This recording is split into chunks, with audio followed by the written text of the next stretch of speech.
Prepare to evacuate the Enterprise. What's up, lore masters? So now we're around the bend and about to be finished with Star Trek First Contact. Last time we analyzed Lily knocking some sense into Picard, and now he's come to his senses. He does the only appropriate thing.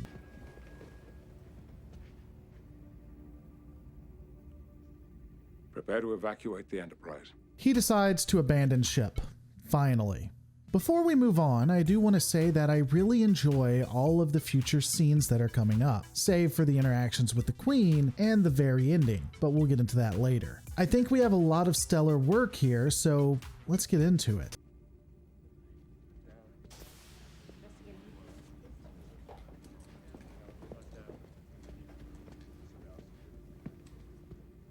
This is a small scene, but you can really tell the relief in all of the other officers who begin evacuations. You really see the realization in Picard and what needs to be done. No words said, just actors carrying the scene.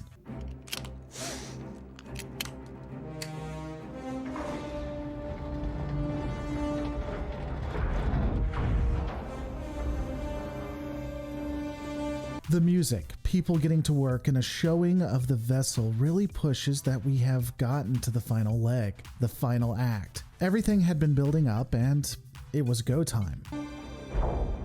ATR setting. Active. Main bus. Ready? Initiate pre-ignition sequence. Begin auto-destruct sequence. Authorization Picard 47 Alpha Tango.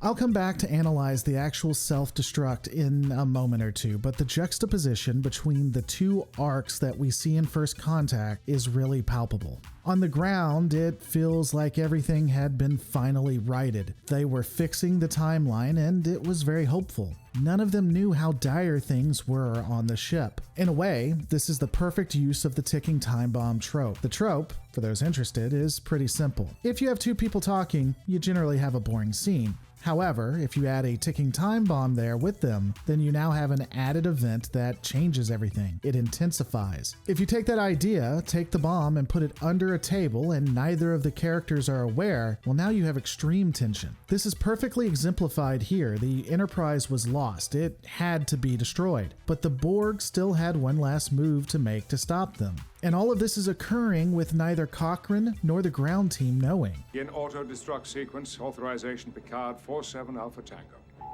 Computer, Commander Beverly Crusher. Confirm auto-destruct sequence authorization Crusher 22 Beta Charlie. Computer, Lieutenant Commander Worf. Confirm auto-destruct sequence. Authorization Worf 37 Gamma Echo.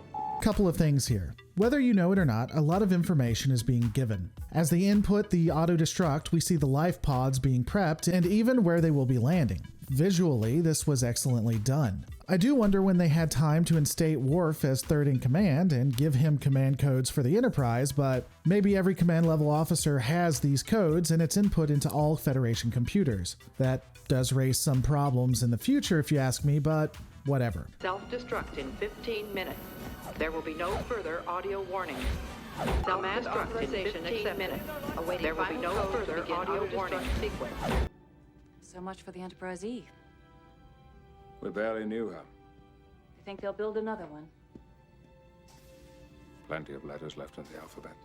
The sentiment here is exceptionally sweet and beautiful. They are saying goodbye to the second ship that was lost. And the worry that the name Enterprise would not persevere is touching. And luckily, that name would persevere. In the alphabet. Mr. Worf.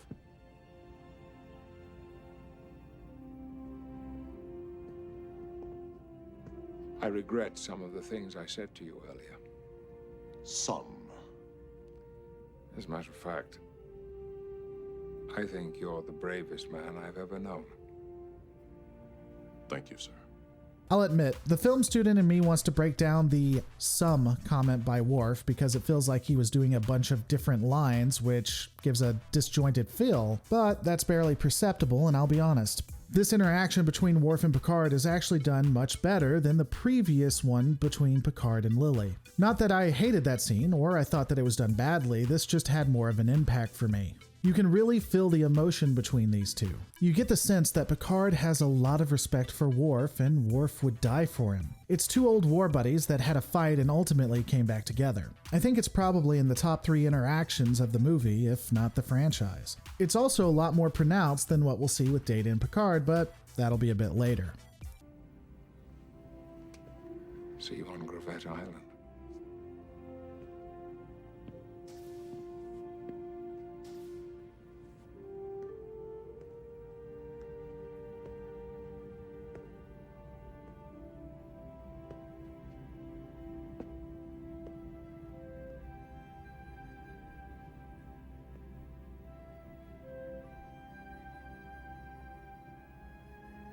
One of the telltale signs of a great cinematographer, a great editor, a great musician and actor is the ability to have a scene with no dialogue. Remember, this is the first time we've met the Sovereign class and the Enterprise E, and yet this scene, this goodbye, we feel like we're saying goodbye to a home, one that we've known for less than 2 hours.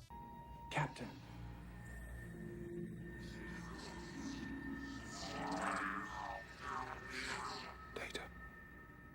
This is probably the only scene that gives credence to the Borg manipulating Picard theory, though it could also be a last-ditch effort to get Picard before the ship blows up. But, as we'll talk about later, all of this makes no sense when you involve the Queen. Control to Phoenix. Final launch sequence checks are complete. Good luck. Everybody ready to make some history?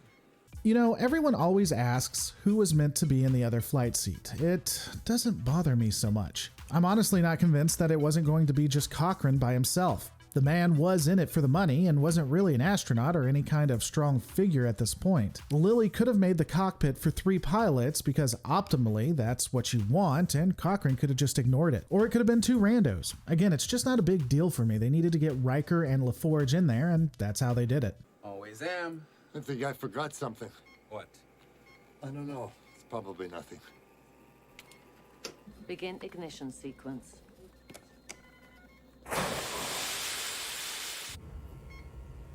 $20. Oh, God. 19. Now I remember. 18. What? Where is it? 17. What? 16. We can't lift off without it. 15, Jordy, we've got to abort. 14. No! No, wait, I 13, found it! 12. 11. 10. 9. 8. Let's 7, rock and roll! 6.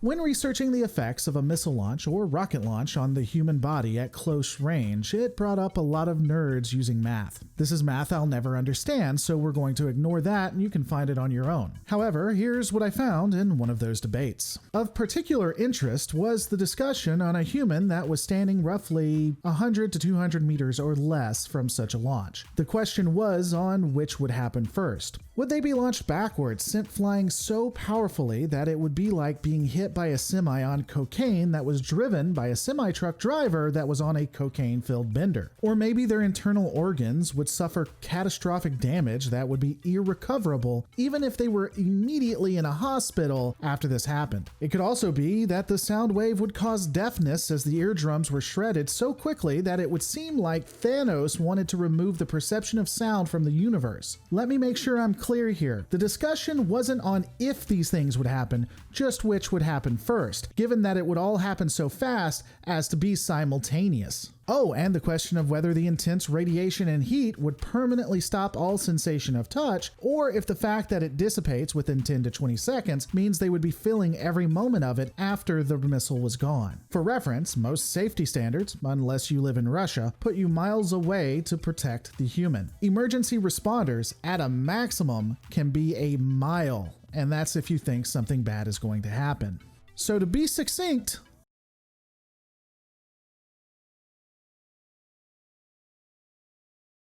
You are dead! Not a big surprise.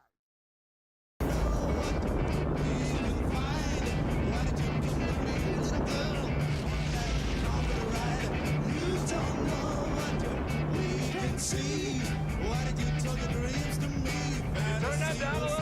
have to be honest, this scene is no better than Star Trek Beyond's use of music, but for me, it wasn't nearly as annoying. Though I could not tell you why, it just didn't feel out of nowhere or out of place.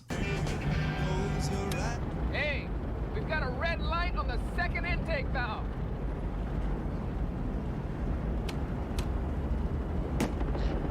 Ignore it! We'll be fine! Prepare first stage! Shut down and separation on my mark!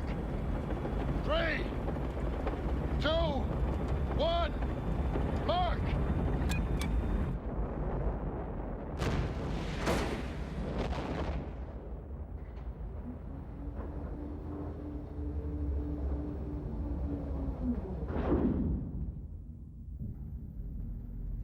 Okay, let's bring the warp core online.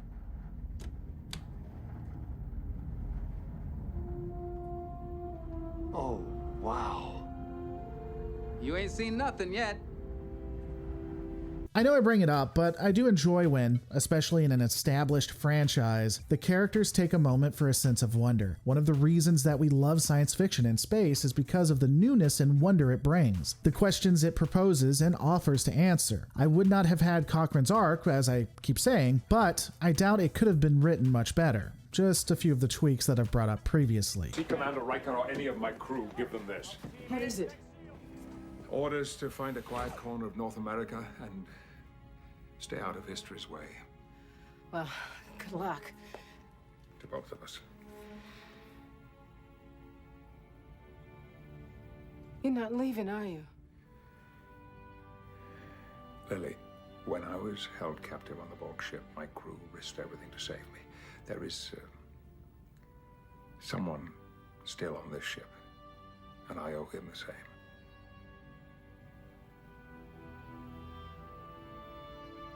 Go and find your friend.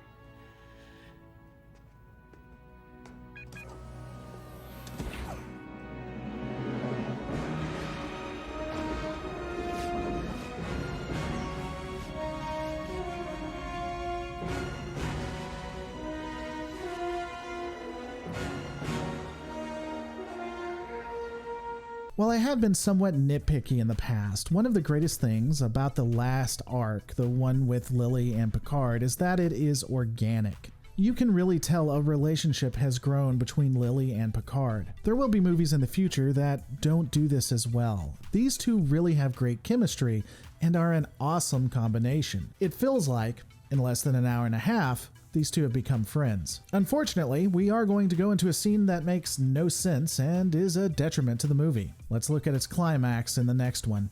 Stay tuned when we finish First Contact.